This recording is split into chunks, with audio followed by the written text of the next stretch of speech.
Hey everybody, and welcome back to this episode of Transit Tangents. My name's Chris. And I'm Lewis. And today we are listening to your feedback from our top 10 transit projects to look for in 2025. We got a lot of comments about other projects that we should have looked at, and we are reading those comments and taking those suggestions. So today we are going to dive into the sort of Minneapolis, St. Paul area, more on the St. Paul side, Gold Line BRT. Yeah, and we're also going to talk about some of the light BRT stuff that's happening as well. We'll get into one of those projects in particular, but there's a lot to talk about with, you know, the Gold Line, where it's true BRT. It is like dedicated space. I was really excited when I looked into this and saw how hard you all were going with the, you know, there's some like little tunnels and bridges, and it's real dedicated BRT, and we don't see that much of that in the United States. So pretty excited to do it.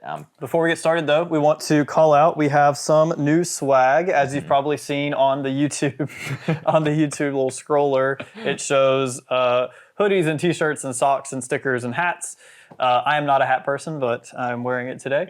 So yeah, if you want to support the show and you're interested in some swag, check out the links under the video.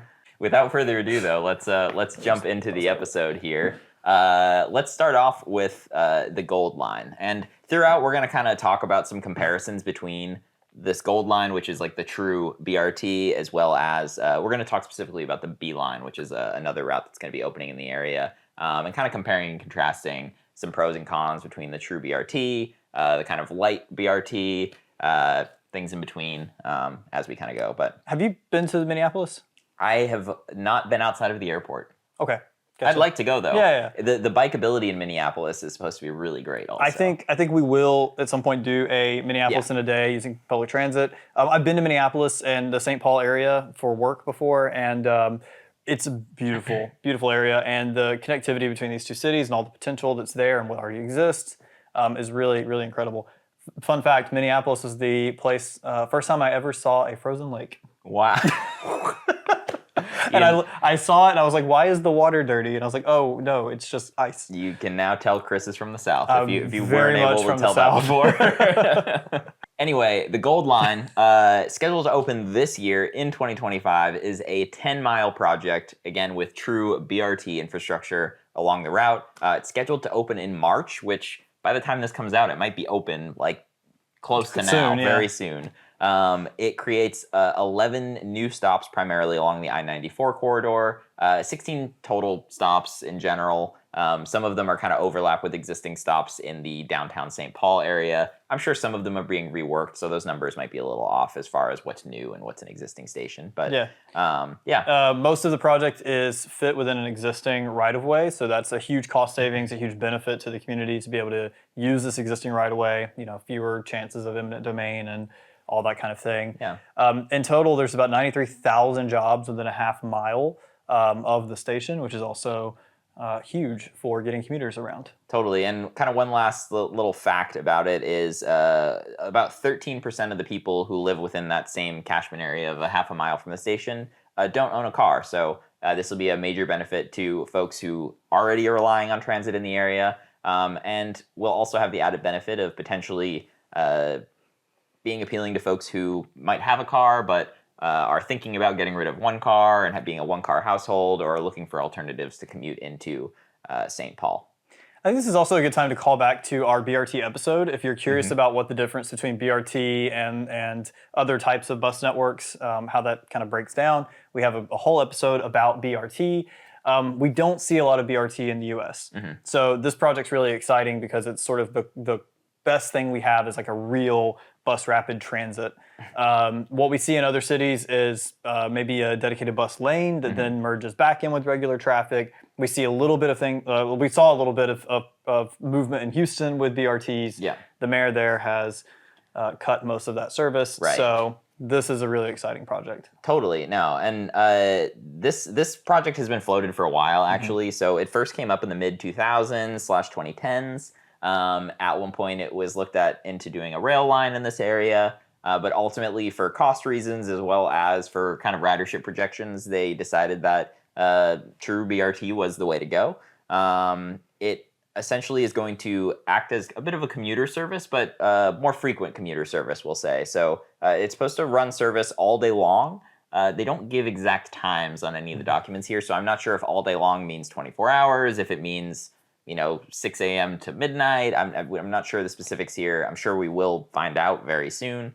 Yeah, and like we said, it runs mostly in that dedicated right of way, so you're going to have the benefits of not sitting at stoplights all the time. You're going to have transit priority in a lot of cases along the line.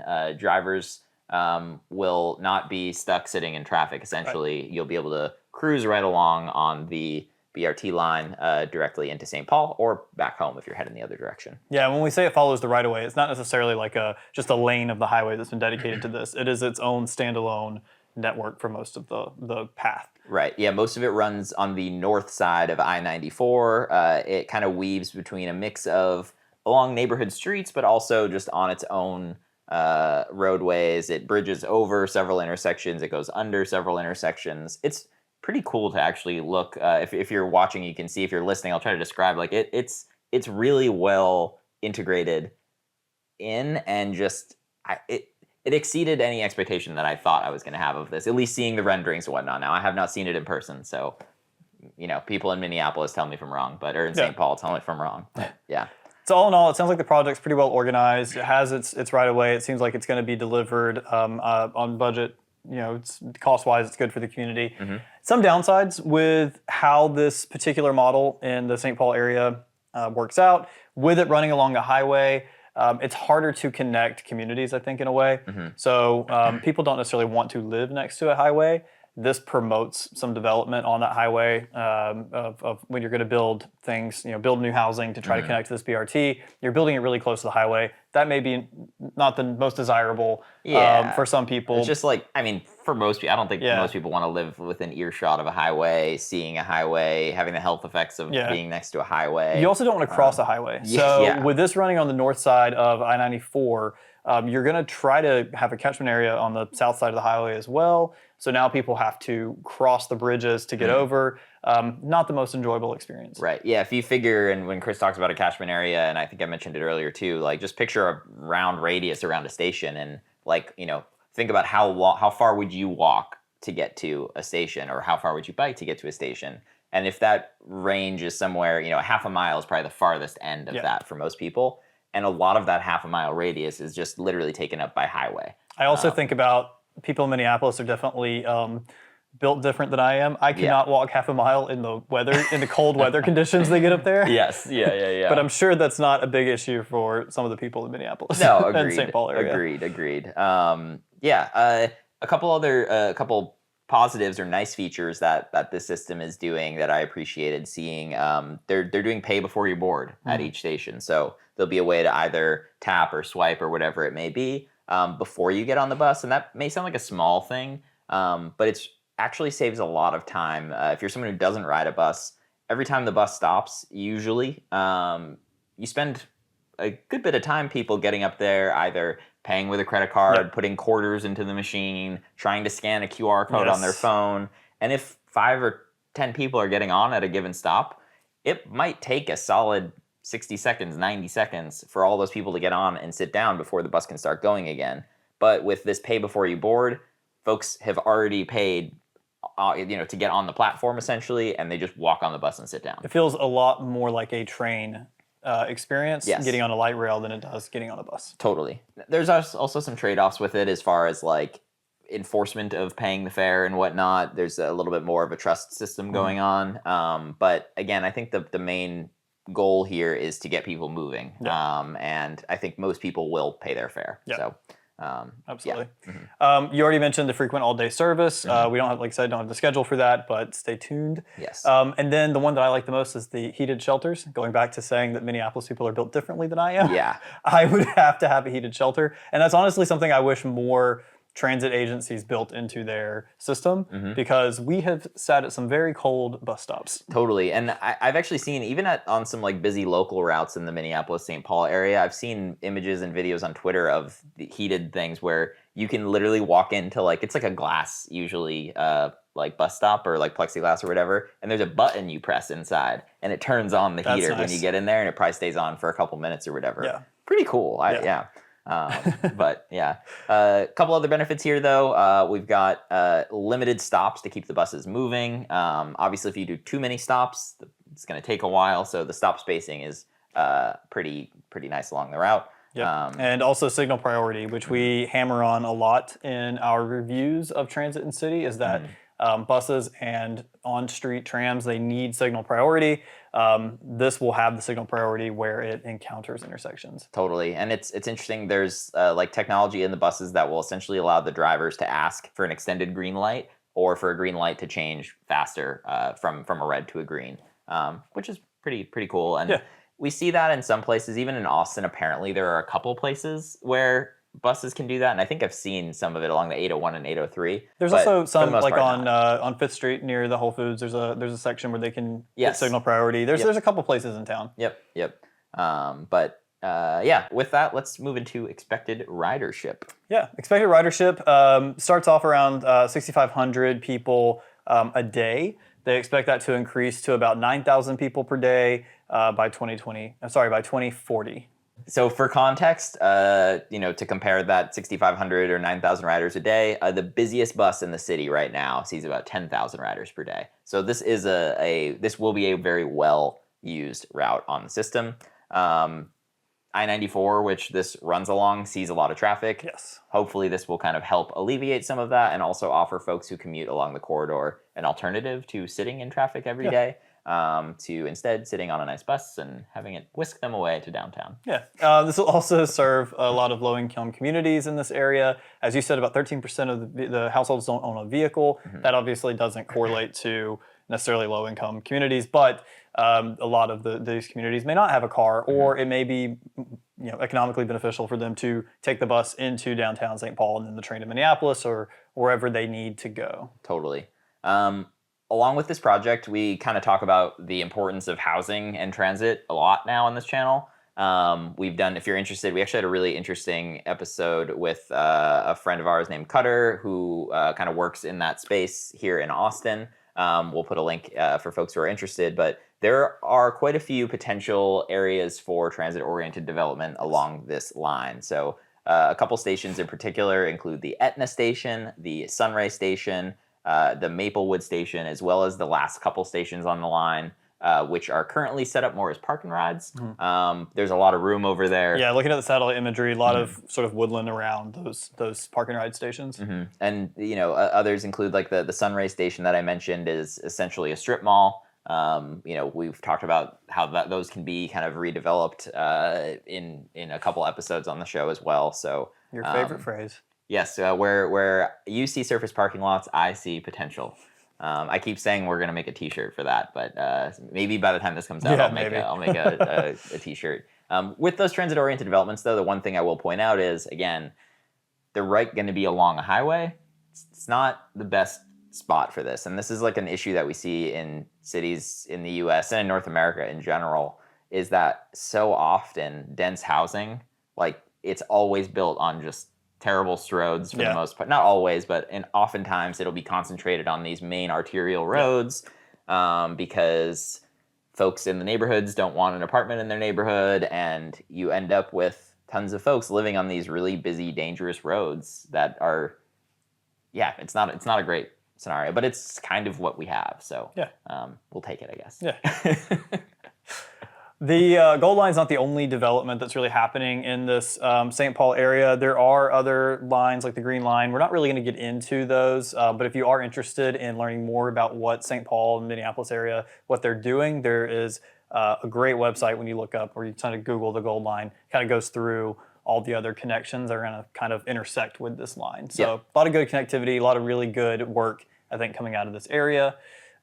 We do want to sort of compare this to some other lines in the area that are labeled as BRT, but they're not really BRT. Right. As we mentioned in our BRT episode, when we talk about BRT, we expect it to be a pretty much separated network from your road networks. That's dedicated bridges and tunnels and intersections that are meant just for this. stations that are off the road, that sort of thing. The best example of that in the world is probably I think it's the Transmillennia in Bogota. There are in Central and South America, there are a lot of good examples. Yeah, Buenos Aires has really great BRT. Yep. Not tons in the U.S. Or Canada for the most part, but there are some coming. So, but this line that we're going to focus on right now, the B line, and like Chris said, there are others like this already existing in Minneapolis and others under development. The B line is one that will also open this year. It is a 12-mile route currently being served by the 21 bus. The 21 bus, for context, is the busiest local bus route in the Minneapolis St Paul area. The route runs kind of just south of the downtowns and kind of runs east-west, connecting them in between, essentially. So it makes a beeline between Minneapolis and St. Paul? It makes a beeline between South Minneapolis and South St. Paul, yes. Yeah. As you said, that 21 route is the busiest route in the sort of metro area, and it serves about 9,000 riders per day currently. It's comparable to what the Gold route will have in 2040. Right. Also notable, this is not going to run in any dedicated busways for the most part. There might be a few areas where there's a lane for a period of time, but it mostly is running with mixed traffic. The reason for this is there's not that much room on the right-of-way here. It's running through neighborhoods, it's running through businesses and all that sort of stuff. Without taking a lot of extra land, there's really just not space. Unless you were to do something drastic, which I'm totally in favor of things like this when there are parallel cross streets and whatnot. I mean, you could in time turn something like this into a transit corridor. It's not being proposed or anything right now, but I was about to say like, oh, it makes total sense. You could never do this. You could do this sort of thing, but I'll take this for now. Couple of the features, though, we want to go over that surprisingly are actually similar to along the Gold line, which I like to see. The first being, we're seeing pay before you board again at every station along this line. Which is great. There's also about one station for every 0.4 miles, so less frequent stops than a local line. So it gets us a little closer to BRT, almost more like an express line. Totally, yeah. We're seeing larger vehicles and more frequent service than what the 21 used to have. So bendy buses? Yes, there will be bendy buses. You were looking at me smirking. I was like, what? Yes, there will be bendy buses. That's just my face, Lewis. I smirk. And as well as more frequent service. So I would imagine, and folks, if you ride the 21 in the area, let us know. But I'd imagine the 21, given the ridership, you probably see a lot of standing room only on the bus and whatnot. Hopefully this will help alleviate that sort of thing by providing both more frequent buses, and when the buses do come, they will be bigger. And then another thing that I thought was interesting here, the stations, it's not like one uniform station throughout. They're going to vary based on where they are along the route. So with a route like this, some of the stations are going to be much more dense and will have more amenities at the stops. They'll be nicer. They might have, more shade or heated stops or anything like that. Whereas some of these are more surrounded in single-family neighborhoods. They're not going to see as much ridership, and maybe a more traditional bus shelter makes sense there. Yeah, absolutely. So a lot of positives there. We can kind of talk about pros and cons a little bit. One of the cons, if we're comparing these two projects, is that the B line is going to be slower than the Gold line. Right. It is mixed in with traffic. It is harder to do signal priority that way. It doesn't have the whole dedicated right of way the whole way through this part of the city, so it is going to be a little slower. Right. At the same time, it is also going to be much cheaper to construct this sort of thing. But again, there is that trade-off there. We've talked about this a little bit before, the phrase BRT creep.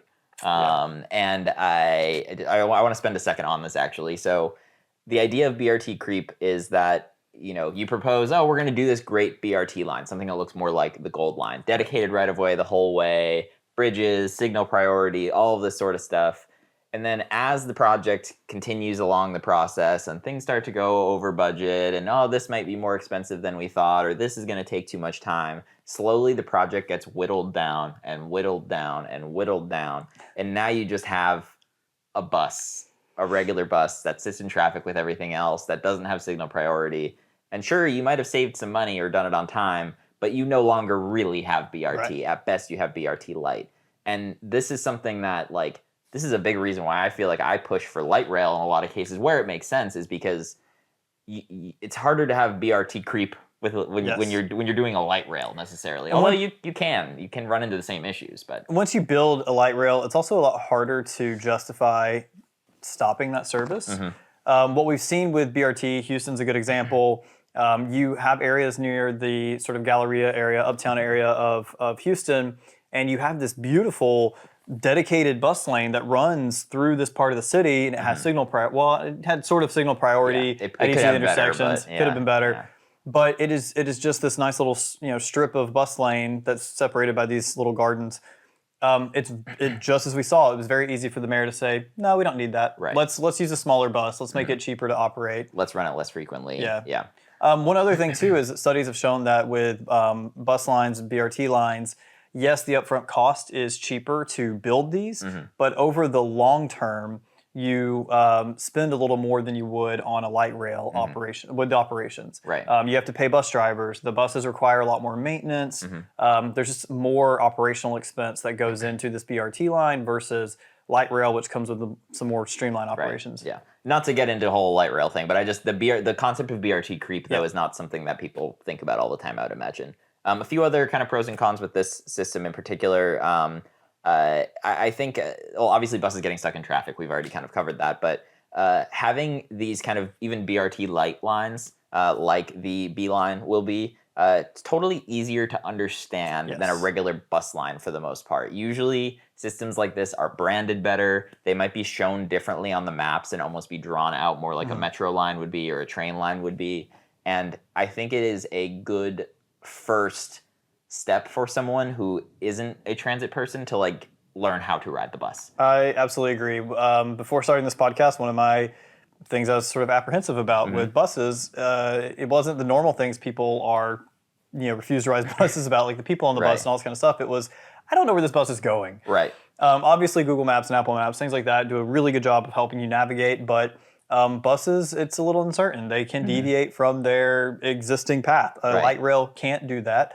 And a BRT also has a really hard time doing that. Right. I think that when you have, here's point A, here's point B, here's exactly where this bus is going to go, people can wrap their heads around that a little easier. Totally. So I think, with that, that sort of thing right there being solved here also can help with increasing ridership, right? The 21 bus, people just see a bus with a number on it and like, sure, the 21 did run in a fairly straight line from what I can understand by just kind of looking from afar here, but having this kind of branded differently, having less stops on it, having more defined stops on it, makes it easier for folks to understand who are not necessarily riding the bus every day. And increases service for the people who were, because now, if you can get on the express bus essentially and skip some of the stops and get to your destination faster, that's a win. Yeah, we always say buses aren't